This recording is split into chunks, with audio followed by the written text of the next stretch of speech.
ગ્રંથ વિશાળ ગ્રંથ છે. દેવલિપિ દેવભાષા સંસ્કૃતમાં છે, પણ આપણી માતૃભાષા ગુજરાતીમાં આ ગ્રંથને સમજવાનો આપણે પ્રયાસ કરીશું. तो भाव थे, आदर थे, भगवान शिव जी को वंदन करें, माता भवानी को प्रणाम करेंगे भाव से और आदर के साथ. जगत पीतरम शंभु. भगवान महादेव जी जगतना પિતા છે. તેથી ઘણીવાર કથામાં કહ્યું છે કે જે મનુષ્ય ભગવાન મહાદેવનું આરાધન કરે છે, મહાદેવનું અર્ચન કરે છે, મહાદેવનું પૂજન કરે છે, એ મનુષ્યના પિતૃઓ સર્વ તૃપ્ત રહે છે. પિતરમ, આપણા સૌનો પિતા ભગવાન શિવ છે. જગતના દરેક દેવતાઓનો આરાધ્ય દેવ ભગવાન શિવ છે. વિશ્વની દરેક દેવીઓનો આરાધ્ય દેવ ભગવાન શિવ છે. દરેક ઋષિ મુનિઓનો આરાધ્ય દેવ ભગવાન શિવ છે. આપણા સૌનો પિતા છે. તેથી જીવનમાં વધારે કાંઈ આપણાથી થઈ ન શકે, પણ આપણા ગામમાં શિવાલય હોય, બાબાને જલાભિષેક કરો. જે મનુષ્ય ભગવાન મહાદેવને જલ ચડાવે છે એ મનુષ્ય પોતાના પિતૃઓને તૃપ્ત કરે છે. એમના જીવનમાં કોઈ વસ્તુની અતૃપ્તિ ન રહે. જે ભગવાન મહાદેવને જલાભિષેક કરે છે. રામજીએ પોતાના જીવનમાં મહાદેવને જલાભિષેક કર્યો છે. ભગવાન દ્વારકાધીશ કદમ કદમ પર મહાદેવને જલાભિષેક કરે છે. 5 પાંડવને ભગવાન મહાદેવની ભક્તિનું માર્ગદર્શન કરનારા દ્વારકાધીશ ભગવાન કૃષ્ણ છે. રામજી કદમ કદમ પર મહાદેવને જલાભિષેક કરે છે. યુદ્ધનો પ્રારંભ કરવાનો હતો, ભગવાન દ્વારકાધીશ અર્જુનને પકડીને મહાદેવની પાસે લઈ જાય છે કે જે કાંઈ કરતો હરતો એ ભગવાન શિવ છે. પહેલા તો ભગવાન મહાદેવને જલાભિષેક કરે. અને બહુ દિલથી કહું છું, જે મનુષ્ય ભગવાન મહાદેવને પોતાના ઈષ્ટ માને છે અને મહાદેવને જે જલાભિષેક કરે છે, તેના જીવનમાં કોઈ વસ્તુની અતૃપ્તિ ન રહે. હર ગામમાં ભગવાન મહાદેવ છે અને 24 કલાક ભગવાન મહાદેવજી તમારો ઇંતજાર કરે છે. દુનિયાના કોઈ દેવતા એવા નથી કે 24 કલાક તમારી રાહ જોતા હોય છે. શિવજી એક એવા દેવ છે કે 24 કલાક કોઈ પણ સમય, પ્રાતકાલ, મધ્યાહન, સંધ્યા, રાત્રિના કોઈ પણ પ્રહરમાં તમે મહાદેવની પાસે જઈ શકો છો. શિવ જૈસા કોઈ સરળ દેવતા દુનિયામાં એક પણ નથી. કમ સે કમ આપણે જપ, તપ, સાધના, અનુષ્ઠાન, ઉપાસના ન કરી શકીએ, હિમાલય પહાડોની કંદરામાં જઈને તપસ્યા ન કરી શકીએ, પણ કમ સે કમ આપણા ગામની અંદર જે ભગવાન મહાદેવજી બિરાજતા હોય તેને જલાભિષેક કરી શકીએ છીએ, દર્શન કરી શકીએ છીએ, તેને પ્રણામ કરી શકીએ છીએ. અને બહુ દિલથી કહું છું, આજનો દિવસ આપણા માટે મહત્વનો દિવસ છે. આજે સોમવતી અમાસ છે અને સોમવતી અમાસને દિવસે ભગવાન મહાદેવને જલાભિષેક કરવાનો મહિમા છે. શિવજીનું દર્શન કરવાનો મહિમા છે. આજે ભગવાન મહાદેવની પરિક્રમા કરવાનો મહિમા છે. દાન અને દાનના સંકલ્પ કરવાનો મહિમા છે. આજના દિવસે જેના તરફથી મહાપ્રસાદ છે એ આજ મેદાન મારી ગયા, કારણ કે સોમવતી અમાસ છે. આજે ભોજન કરાવવાનો મહિમા છે. કથામાં આવતો હતો, પહેલા હું ધેંગેશ્વર મહાદેવને મળવા માટે ગયો. મારે જવું હતું શિવાલયની અંદર, બાબાને જલાભિષેક કરવાની ઈચ્છા હતી, પણ શિવાલયની અંદર એટલા ફૂલો પથરાયેલા હતા કે શિવાલયના ગર્ભગૃહમાં પગ મૂકી શકાય એવી વ્યવસ્થા નહીં હતી. પૂજારીશ્રીએ કહ્યું કે તમને વ્યવસ્થા કરી દો. મેં કીધું નહીં, ભગવાનનો જે શણગાર છે એ શણગારમાં આપણે વિક્ષેપ ન કરાય, જે છે તે. અને મેં જાણ્યું છે, વાંચ્યું છે, ભણ્યો છું હું કે જે ભગવાન મહાદેવને જલાભિષેક કરવાનું પુણ્ય મળે ને, એટલું જ પણ ભગવાન મહાદેવના દર્શન કરવા માત્રથી પ્રાપ્ત થાય છે. મનથી મહાદેવને જલાભિષેક કરે. આપણા સૌનો પિતા છે, સ્વયંભૂ છે, વિભૂ છે, પ્રભુ છે, એ શિવ છે, એ શક્તિ શંભુ છે. આજનો દિવસ તો ભૂલવો નહીં જોઈએ. લાખોની, કરોડોની જીવનના દરેક મહત્વના કામોને છોડીને ભગવાન મહાદેવના આજના દિવસે દર્શન કરવા જોઈએ. આશા રાખું છું કે તમે જવું શિવ કથામાં બિરાજમાન છો, સૌ તમે ધીંગેશ્વર મહાદેવને મળીને આવ્યા છો. અને હું તો હસતા હસતા મનોમાં એમ કહું છું કે ધીંગા માણસને જે ધીંગા મહાદેવની પૂજા કરે ને એ કોઈ દુબળો ન પડે. ન પ્રતિષ્ઠામાં દુબળો પડે, ન નાણે દુબળો પડે, ન શરીરે દુબળો પડે. ધીંગેશ્વર મહાદેવ કેટલું સુંદર નામ છે. બાબાને જલાભિષેક કરીએ. સહાર્જુનમ, અર્જુન સાથે દ્વારકાધીશ ભગવાન મહાદેવને જલ ચડાવે છે. શિવજીને સોના, ચાંદી, હીરા, મોતી ક્યાં જોઈએ છે? બાબાને જલાભિષેક કરો. જગ પ્રસિદ્ધ છે અને જલાભિષેકના સ્તોત્ર મંત્ર કોઈ પણ કંઠસ્થ ન હોય, ઓમ નમઃ શિવાય બોલીને, મહાદેવ મહાદેવ બોલીને, શિવ શિવ, અરે મૌન બોલીને મહાદેવને જલ ચડાવી શકો છો. મનને એકાગ્ર કરવા માટે, મનને મહાદેવને જોડવા માટે જલાભિષેક શ્રેષ્ઠ ઉપાય છે. હતાશા, નિરાશા, ડિપ્રેશનમાંથી બહાર નીકળવા માટેનો શ્રેષ્ઠ ઉપાય હોય તો મહાદેવને જલ ચડાવો. પીછે હટ થયું હોય, પ્રતિષ્ઠા કલંકિત થયું હોય, સન્માન ભંગ થયું હોય, માનસિક રીતે અપસેટ થયા હોય અને જીવનમાં સેટ થવું હોય તો મહાદેવને જલ ચડાવો, મહાદેવને જલાભિષેક કરો. જગ પ્રસિદ્ધ છે.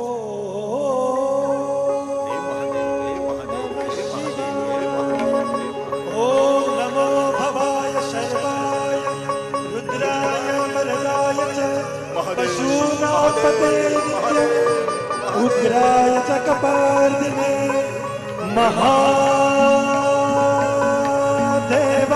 ભીમાય ત્રંબકાય શિવાય ચ ઈશાનાય નમસ્તે મગગાદે નમઃ સહસ્રશીર્ષાય સહસ્રાભુજમસ્તવે સહસ્રનેત્રપાદાય નમઃ સંખ્યાય કર્મણે નમો હિરણ્યવર્ણાય હિરણ્યકવચાય ચ ભક્તાનુકંપિને નિત્યં સિદ્ધતાં નો વરપ્રભુ એવં સ્તુત્વા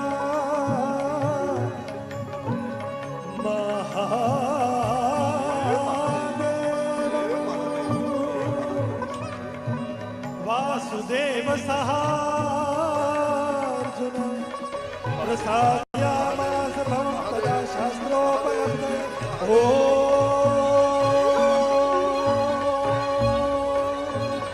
નંદિકેશાય નમઃ ઓમ બ્રહ્મરૂપિણે નમઃ ઓમ વિરૂપાય નમઃ ઓમ શિવપ્રિયાય નમઃ ઓમ કૈલાસપતये નમઃ ઓમ હર હર હર નમઃ શિવાય શિવાય શિવાય. મહાદેવ કીર્તનાર સર્વ પાપ હરમ પરમ મહાદેવ મહાદેવ મહાદેવ મહાદેવ મહાદેવ.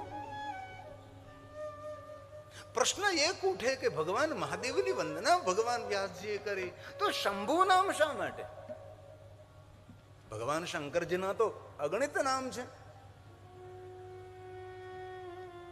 જે વિષ્ણુ ભગવાનના મુખમાંથી પ્રગટ થયેલા છે. ને શંકર નામ પસંદ કર્યું, ને મહેશ નામ પસંદ કર્યું, ને રુદ્ર નામ પસંદ કર્યું. આ શંભુ શા માટે? જયારે અમે ભણવા જઈએ ને ત્યારે અમારા આચાર્યો અમને શીખવાડે. આ પ્રશ્ન થવો જોઈએ.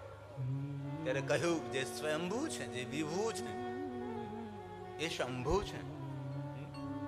અને આપણે સૌ જાણીએ છીએ કે ભગવાન શિવજીના કોઈ માતા નહીં, કોઈ પિતા નહીં. એ સ્વયં જગતના માતા પિતા છે ભગવાન શિવ. આપણા સૌનો પિતૃ છે. અને શિવપુરાણ ગ્રંથમાં ભગવાન વ્યાસજી એ પણ વાત કરી છે કે જે કોઈનો ઈષ્ટદેવ ભગવાન, જેમને પોતાના કુળ દેવતાની ખબર ન હોય, એવા ઘણા બધા પરિવાર છે જેમને કુલ દેવતા કોણ છે એમને ખબર નથી. જેમને પોતાના કુળ દેવતાની ખબર ન હોય એ મનુષ્ય મહાદેવને પોતાના કુળ દેવતા માની શકે છે, ઈષ્ટ દેવતા માની શકે છે. કુલ દેવતા, ગ્રામ દેવતા, પિતૃ દેવતા, માતૃ દેવતા, ગુરુ દેવતા, સર્વ દેવતા. જગત પિતરમ, અમારા સૌનો પિતા છે. આ શબ્દ પ્રસાદ ભગવાન વ્યાસજીનો છે. હું તો એક મધ્યસ્થી છું, હું તો એક શિક્ષક છું, ટીચર છું. જે આચાર્યો પાસેથી મેં ભણ્યા છે, જે શીખ્યા છે તમારા સુધી પહોંચાડવાનો પ્રયાસ છે. જે કાંઈથી કહેવામાં આવે, બોલવામાં આવે છે ભગવાન મહર્ષિ વેદવ્યાસજીનો પ્રસાદ છે. आइए भगवान महादेव को प्रणाम करते हैं. जगत पीतरम शंभो जगतो मातरम शिवा तत्पुत्रस्य गणाधीशम्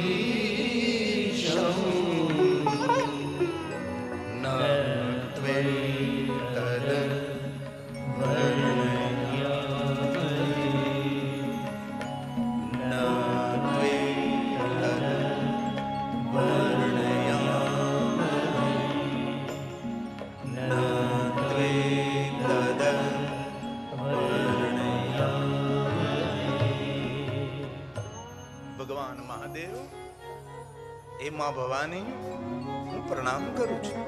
આપના પુત્ર ગણેશજીની હું વંદના કરું છું. હે શિવ, હે માતા શિવાની, આપ અમારા માતા પિતા છો. આપણા સૌના માતા પિતા કોણ છે? શરીરના માતા પિતા તો બદલતા જ રહે છે ભાઈ. જન્મે જન્મે કેટલા માતા પિતાને ધારણ કર્યા છે, કેટલા માતા પિતાને છોડ્યા છે, અગણિત સંખ્યા ન વિદ્યતે. પરંતુ મૂળ માતા પિતા, માતા ચ પાર્વતી દેવી, પિતા દેવો મહેશ્વર, મૂળ માતા પિતા છે. સંતાન કોણ? તો કે માતા ભવાની ના. પિતા કોણ? તો કે મહાદેવ છે. જેટલા શિવ ભક્તો છે એ અમારો પરિવાર છે, અમારું કુટુંબ છે. માતા ચ પાર્વતી દેવી, પિતા દેવો મહેશ્વર. હે મહાદેવ, હે મહાદેવ. માતા ચ પાર્વતી દેવી, પિતા દેવો મહેશ્વર,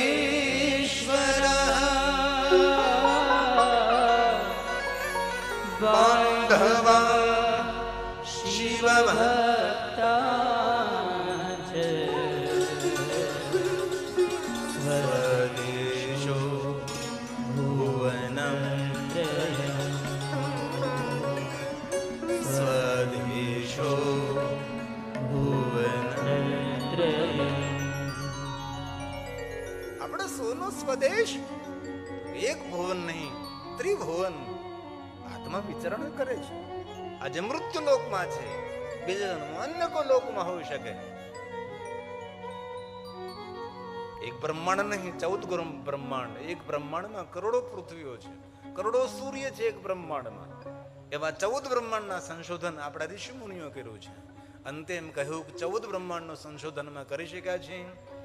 પાછળ કહી દીધું અનંત કોટી બ્રહ્માંડ. ત્યારે કે આપણા શાસ્ત્રોમાં આપણે ભણીએ તો ખબર પડે કે પૃથ્વીની કોઈ ગણના નથી આ બ્રહ્માંડમાં. પૃથ્વીને રજ સમાન કહે છે. રજ મતલબ બપોરના 12 વાગ્યા હોય, દેશી નળિયાનું ઘર હોય ને એક સુંદર સૂર્યનું કિરણ પડતું હોય ઘરની અંદર, ને એમાં ઝીણી ઝીણી રજ ઉડતી હોય છે. બાળકો ઘણી વાર એ પકડવાની કોશિશ કરતા હોય છે. એક ચાંદડું એક સ્તંભ જેવું લાગતું હોય છે, તેની અંદર ઝીણી ઝીણી રજ ઉડતી હોય છે. એ રજ સમાન આ પૃથ્વી છે. તો આ ગજના શરીરની કિંમત કઈ? દુર્લભ મનુષ્ય દેહો દેહી નામ ક્ષણભંગુર. સ્વદેશો ભુવનમ ત્રય, માતા ચ પાર્વતી દેવી, પિતા દેવો મહેશ્વર. તમારે જાણ ખાતર એક વાત કહું તમને હું. આપણે રોજ ભગવાનને અમે બોલીએ તમે છે માતા છે પિતા, એ ખરેખર શિવ માટે બોલાણું છે. ભલે એવું નથી હું કહેતો તમે કોઈના સામે નહીં બોલો, કોઈ પણ દેવી દેવતાઓના સામે તમે બોલી શકો છો, તેનો વિરોધ નથી. આ તો સમજવાની વાત છે, કોઈની ખંડન કરવાની વાત નથી, પણ મૂળ વાત સમજવાનો પ્રયાસ કરવાનો છે. આ સિર્ફ મહાદેવ માટે બોલાણું છે. પછી તમે કોઈ પણ દેવી દેવતાઓને સામે બોલી શકો છો, ગુરુજનોની સામે બોલી શકો છો, પણ ખરેખર જો ગહેરાઈથી આપણે જોઈએ તો મહાદેવ માટે કહેવાનું છે. આપણે રોજ બોલતા હોય છે અને કંઠસ્થ હોય છે, ને એટલું જેને કંઠસ્થ ન હોય ને એને સમજી જવું છે કે આપણું જીવન કેટલું રૂપાળું છે. આશા રાખું છું તમને સૌને મુખપાઠ છે, સાથે બોલવાનો પ્રયાસ કરજો. આપની પણ સુંદર ધ્વનિ વાયુમંડળમાં મિશ્રિત થાય. સુંદર આનંદાસ બાપુની તપસ્થલી છે અને પ્રિય ભૂમિ છે. ધીંગેશ્વર મહાદેવનું સ્થાન છે અને મહાદેવની કથા છે. કોઈ પણ સ્તોત્ર, કોઈ પણ પ્રાર્થના, કોઈ પણ સ્તુતિ, કોઈ પણ સ્તવન એકવાર બોલીએ, એકમ વા કોટી ગુણિતમ, કરોડ ગુણું તેનું પુણ્ય મળે છે. તેથી આશા રાખું છું સરળ છે, સાથે બોલવાનો પ્રયાસ કરજો. ત્વમેવ માતા ચ પિતા, બોલીએ બોલીએ, આવાજ નિકાલીએ. ત્વમેવ બંધો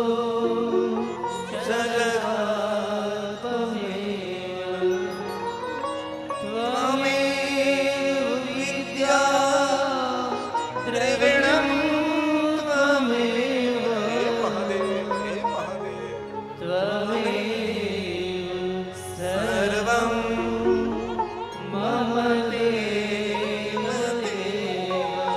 અંતિમ પંક્તિ દર્શાવે છે તમે દેવોના પણ દેવ હે મહાદેવ.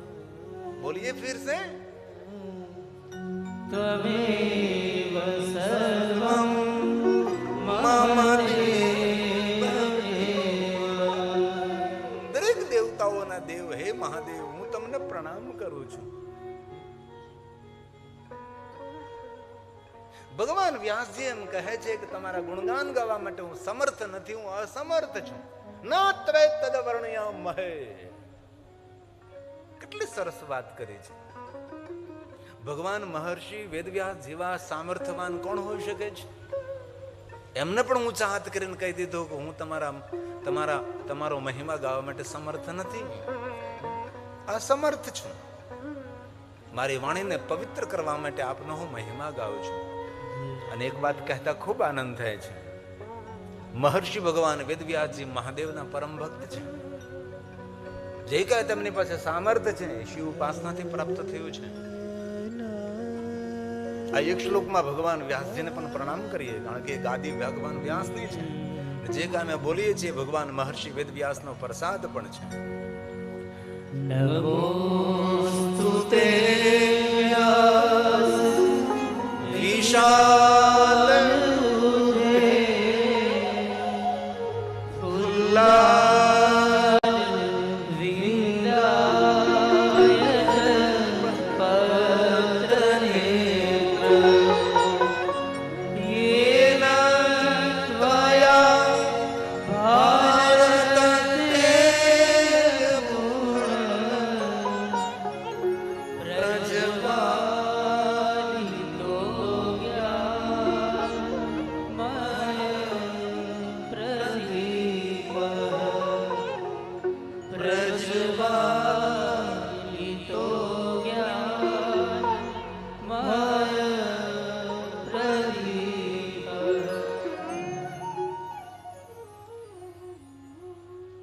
ભગવાન મહર્ષિ વેદવ્યાસજી બહુ જ બધી યાત્રાઓ કરી.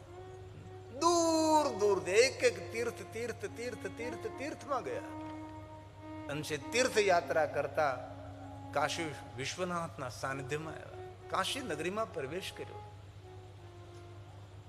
કાશી નગરમાં પ્રવેશ કરતા જ જ્યાં નજર કરે ત્યાં શિવલિંગ શિવલિંગ શિવલિંગ. અને કાશીમાં એક શિવલિંગ નથી, લિંગમયો કાશી ખલુ કાશી.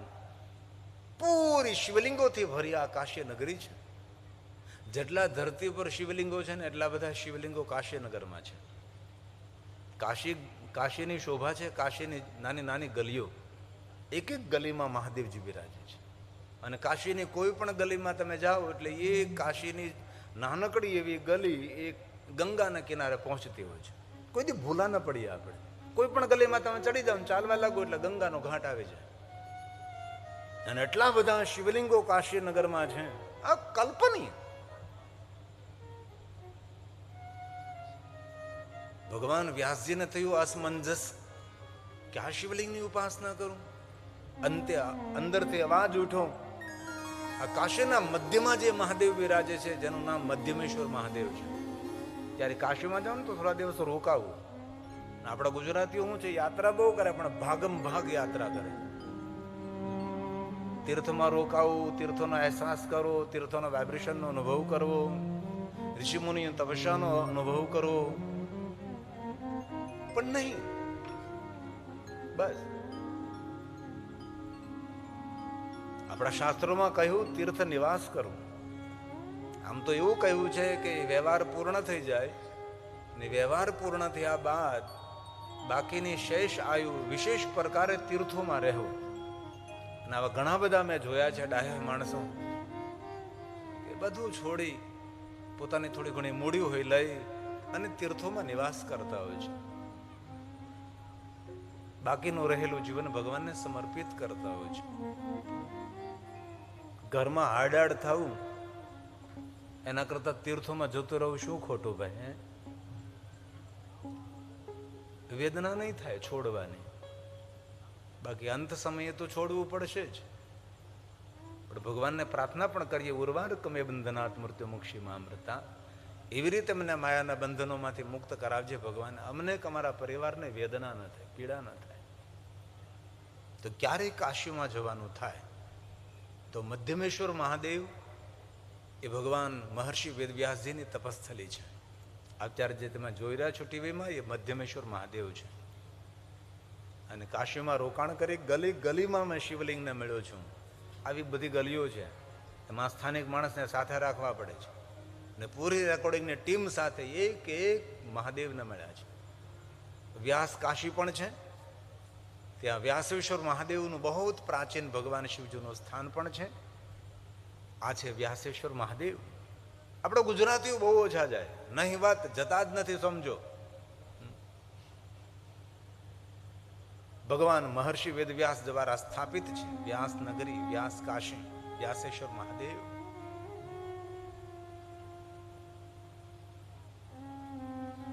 જેટલો સમય મળ્યો તેટલો ભગવાનના ચરણોમાં વિતાવવો જોઈએ. અને તમારા સૌના ભાગ્યની સરાહના કરું છું કે ઘણા ઘણા ઉદ્યોગપતિઓ, ઘણા ઘણા બિલ્ડરો કેટલું કામ વ્યવસ્થા છોડીને તમે ભગવાનની કથામાં બેઠા છો. મેં ગિરિબાપુ હૃદયથી પ્રણામ કરું છું. તમારા સૌની ઉપસ્થિતિને હૃદયથી હું આદર કરું છું. કારણ કે શિવ મહાપણમાં કહ્યું છે કે વક્તાનો ભગવાન કોણ? કથા સાંભળે છે એ શ્રોતા. અમારા ભગવાન કોણ? કથા સાંભળનાર શ્રોતા અમારા ભગવાન છે. અને શિવપુરાણમાં કહ્યું છે રુદ્રા એવ નઃ સંશય, इसमें કોઈ સંશય નહીં. મહાપુરુષોનું મંતવ્ય છે કે જે કોઈ કથા સાંભળે છે સાક્ષાત રુદ્ર તુલ્ય છે. એટલે અમારા માટે તમે સાક્ષાત શંકર ભગવાન છો. હું તો તમારો પૂજારી છું. શબ્દો રૂપી પુષ્પ લઈને તમારી સૌની પૂજા કરું છું. 3 કલાક માટે શબ્દોથી આરતી ઉતારું છું. તેથી વક્તા મહાન નથી, વક્તાની એક વ્યવસ્થા છે, મહાન શ્રોતા છે. તેથી મારા શ્રોતાને કોઈથી નાના ન સમજો. અને શિવ મહાપુરાણ ગ્રંથમાં કહ્યું છે એક જન્મ નહીં, અનંત કોટી જન્મનું પુણ્ય જ્યારે ઉદય થાય ત્યારે મહાદેવની કથા સાંભળવાનો અવસર પ્રાપ્ત થાય છે. તેથી તમારા સૌના પુણ્યની સરાહના કરું છું. આપ સૌના પુણ્યની પ્રશંસા કરું છું કે તમારા કેટલા જન્મનું પુણ્ય, ત્યારે આપ ભગવાન મહાદેવની કથાનું શ્રવણ કરો છો. તેથી તમે સૌ અમારા માટે રુદ્ર તુલ્ય છો. એવું નથી કહેતો, એ ભગવાન વ્યાસજીનું મંતવ્ય છે, મહાપુરુષો મંતવ્ય. ये शृण्वन्ति मुनिश्रेष्ठम् હે શૃણવંતી મુનિ શ્રેષ્ઠા, पुराणं शास्त्रमुत्तमम् ते मनुष्यान् मन्तव्यम्. મહાપુરુષોનું મંતવ્ય છે. કેવું મંતવ્ય છે? रुद्रायेव संशय, रुद्रायेव संशय. इसमें कोई संशय नहीं. જો કે મનુષ્ય સંશયશીલ પ્રાણી છે, અનુસરણીય પ્રાણી છે, અનુકરણીય પ્રાણી છે. વાત વાતમાં સંશય થાય, વાત વાતમાં શંકા પડે. એ મનુષ્ય અનુસરણીય, અનુકરણીય. અનુસરણ કોઈ મહાપુરુષોનું કરે તો બેડો પાર થઈ જાય. મહાજન ગતાસા પંથા. દયા માણસો મહાન પુરુષોનું જો અનુકરણ કરે, અનુસરણ કરે તો તરી જાય. પણ એ બહુ ઓછું થતું હોય છે. સદગુણો કેળવા માટે પ્રયાસ કરવો પડે છે, પણ દુર્ગુણો તો વગર નિમંત્રણે આવે છે.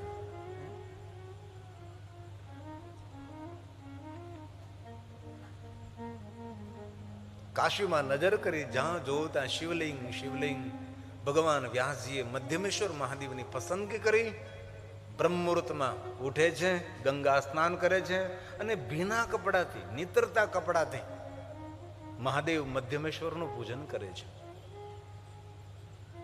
અને ભક્તિ પરિપક્વ થતા ભગવાન મહર્ષિ વેદવ્યાસજીને બ્રહ્મ મુહૂર્ત પ્રાતકાલમાં ભગવાન મહાદેવ મળે છે. અને શંકર ભગવાન બાલ રૂપમાં દર્શન આપે છે.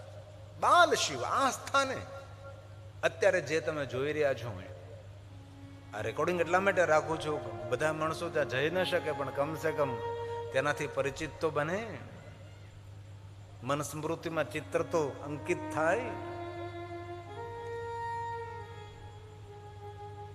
ભગવાન મહર્ષિ વેદવ્યાસજી મહાદેવની પાસે કે માગ્યું નથી, શિવનું દર્શન થયું, ધન્ય થઈ ગયા. અને સાચો મહાદેવનો ભક્ત કોઈ દી ભગવાનને ફરિયાદ પણ ન કરે, જિજ્ઞાસા પણ ન કરે, ઈચ્છાઓ પણ વ્યક્ત ન કરે, અને કોઈ દિવસ માગે નહીં, માગણી ન કરે, બિન શરતી શરણાગતિ. ઉપમન્યુ ઋષિ પોતાની માતાના કહેવાથી ઘરની નિર્ધનતા દરિદ્રતા દૂર કરવા માટે ધનની અપેક્ષાથી મહાદેવની ઉપાસના કરતા હતા. પણ શિવજી જયારે ઉપમન્યુ ઋષિની સામે પ્રગટ થયા ત્યારે ઉપમન્યુ ઋષિની માગવાની જે વૃત્તિ હતી એ સમાપ્ત થઈ ગઈ. આપણી ભક્તિ મહાદેવ પ્રત્યેની પરિપક્વ નથી, નહીં મૌખિક નહીં લેખિક. તો આપણને ખબર કેમ પડે કે ભગવાન મહાદેવની ભક્તિ પરાકાષ્ઠાએ પહોંચી ગઈ છે? તેનું એક જ પ્રમાણ છે કે ભગવાન મહાદેવની ભક્તિ સંપૂર્ણ આપણને પ્રાપ્ત થઈ છે. એ સમજવું હોય તો આ અંતકરણને પૂછી લેવું કે માગવાની વૃત્તિઓ અને ભગવાનને ફરિયાદ કરવાની વૃત્તિઓ જડમૂળમાંથી સમાપ્ત થઈ જાય. સમજી લેવું તમે ભગવાન શિવ સુધી પહોંચી ગયા છો. ઉપમન્યુ ઋષિને માગવાની વૃત્તિઓ હતી, મને દૂધ જોઈએ, મને ધન જોઈએ, મને માલપુઆ જોઈએ. મહાદેવ જયારે મળે છે ત્યારે માગવાની વૃત્તિઓ બધી સમાપ્ત થઈ. અને મહાદેવે કહ્યું, ઉપમન્યુજી આપ કુછ માગો. ઉપમન્યુએ કહ્યું, ભગવાન મારે કાંઈ નથી જોતું, મને અવ્યભિચારની ભક્તિનું દાન કરો. વ્યભિચારની ભક્તિ નહીં. હવે એ પ્રશ્ન થાય કે વ્યભિચારની ભક્તિ અને અવ્યભિચારની ભક્તિમાં ફરક કયો? વ્યભિચારની ભક્તિ તેને કહેવાય જે ભક્તિની અંદર માગવાની ઈચ્છાઓ હોય, કામનાની પૂર્તિ કરવાની ઈચ્છા હોય. જે ભક્તિમાં મોક્ષ અને મુક્તિની પણ ઈચ્છા ન હોય એ ભક્તિને અવ્યભિચારની ભક્તિ કહી. અને એવી ભક્તિ કરનારા જવલે જવલે કોઈ હોય છે. બાકી અન્ય કોઈ સંસારિક ઈચ્છાઓ ન હોય તો કમસે કમ મોક્ષની ઈચ્છા હોય, મુક્તિની ઈચ્છાઓ હોય છે. બિન શરતી શરણાગતિ, કોઈ શરત નહીં. ઉપમન્યુજીએ ભગવાન મહાદેવ પાસે કાંઈ ન માંગ્યું. અહીંયા ભગવાન મહાદેવજી વ્યાસજીને કહે છે કે ભગવાન વ્યાસ, જગ પ્રસિદ્ધ જગ અંજવાળો, વ્યાસજી કુછ માગો. ભગવાન વ્યાસે કહ્યું કે ભગવાન મહાદેવ આપની પાસે માગવાનું શું હોય છે? માગે ને જે આપે એને તો દેવતાઓ કહ્યા છે કે ભગવાન મહાદેવ તમને દેવ નથી કહેવાતા, તમને દેવોના દેવ મહાદેવ કહેવાય છે. ભગવાન આપને આગળ માગવું નથી પડતું, મને માગવાની જરૂર નથી. મારે શું કરવાનું છે? અને લોકાનામ હિત કામી, આ જગત હિત માટે મારે શું કરવાનું છે મહાદેવ આપ જાણો છો. ત્યારે શંકર ભગવાને કહ્યું કે સાંભળો વ્યાસજી, મને જવાબ આપો કે સુંદર કોઈ પ્રવચન કરતો હોય તેને જીવા પર કોણ હોય છે? મહર્ષિ ભગવાન વેદવ્યાસજી કહે છે તેને જીવા પર માં સરસ્વતી હોય છે. સુંદર કોઈ ગાતું હોય છે, ગાયન કલા જેમની પાસે હોય તેના કંઠમાં કોણ હોય છે? વ્યાસ ભગવાન કહે તેના કંઠમાં માતા સરસ્વતી બિરાજતી હોય છે. તો સાંભળો, સારી દુનિયાની જીવા પર સરસ્વતી બિરાજે છે. પણ આજથી હું વચન આપું છું વ્યાસ ભગવાન, તમારે જીવા પર સ્વયં મહાદેવ બિરાજમાન થશે. સારા ગાયકોના કંઠમાં સરસ્વતી બિરાજે, તમારા કંઠમાં નીલકંઠ બિરાજે. મહાદેવજી ભગવાન વ્યાસજીને વચન આપ્યું છે તમારી જીવા પર હું સ્વયં બિરાજીશ. આ વરદાન બે ને મળ્યા છે. માતા સરસ્વતીને વરદાન મળ્યું છે અને બીજું વરદાન ભગવાન મહર્ષિ વેદવ્યાસજીને પ્રાપ્ત થયું છે. વ્યાસના કંઠમાં શિવ નીલકંઠ બિરાજે છે. ભગવાન મહર્ષિ વેદવ્યાસજીને જીવા પર સ્વયં શિવ બિરાજે છે અને બીજા માતા સરસ્વતી છે. આપણે ક્યારેક વિચાર પણ કરવો જોઈએ ને. કોઈ સુંદર પ્રવચન કરતો તો આપણે કઈક વાહ વાહ, અને જીવા પર સ્વયં સરસ્વતી બિરાજે છે. કોઈ સુંદર ગાતું હોય તો કહીએ કે કંઠમાં માતા સરસ્વતી બિરાજે છે. હવે તો ઓછું સાંભળવા મળે છે. હવે તો લોકો એવું બોલે છે કોઈ સારું ગાતો હોય તેને કંઠમાં કોયલે માળો બાંધ્યો છે. હવે કંઠમાં કોઈ દી કોયલ માળો બાંધે? આવું હાવ ખોટે ખોટું બોલવાનું ભલામણ. હે? એ બાને માતા સરસ્વતીને યાદ કરો ને યાર, એના કંઠમાં માતા અથવા એમ કહો કે માતા સરસ્વતીની કૃપા ઉતરી છે. અને મારા યુવાન ભાઈઓ બહેનોને મારી દિલથી પ્રાર્થના છે, માતા સરસ્વતીની વંદના કરવી જ જોઈએ, માતા સરસ્વતીને યાદ કરવા જ જોઈએ રોજ. હર કોઈ વ્યક્તિ માટે આજે બોલવાની ગાવાની જે કલા છે, યા કુંદે શુક્લામ બ્રહ્મ વિચાર સાર પરમા એ માતા સરસ્વતી આદ્યાપિની વીણા પુસ્તક ધારિણીમ અભયદા છાડ્યાંધકારાપા હસ્તે સ્ફટિક માલિકાં વિદધતિં પદ્માસને સંસ્થિતા વંદે તાં પરમેશ્વરીં ભગવતી બુદ્ધિપ્રદાં.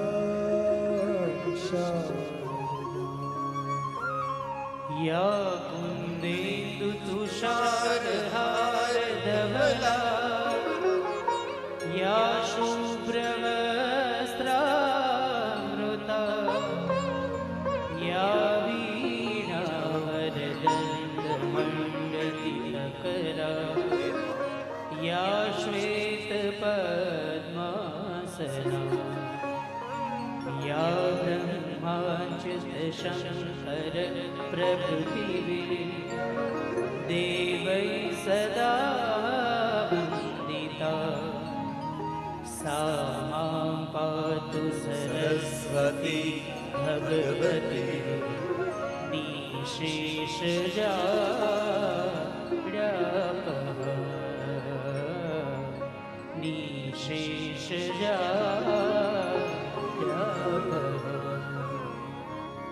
કવિ વિચાર આવવું જોઈએ. આપણે સુંદર કોઈ પ્રવચન કરતો હોય એને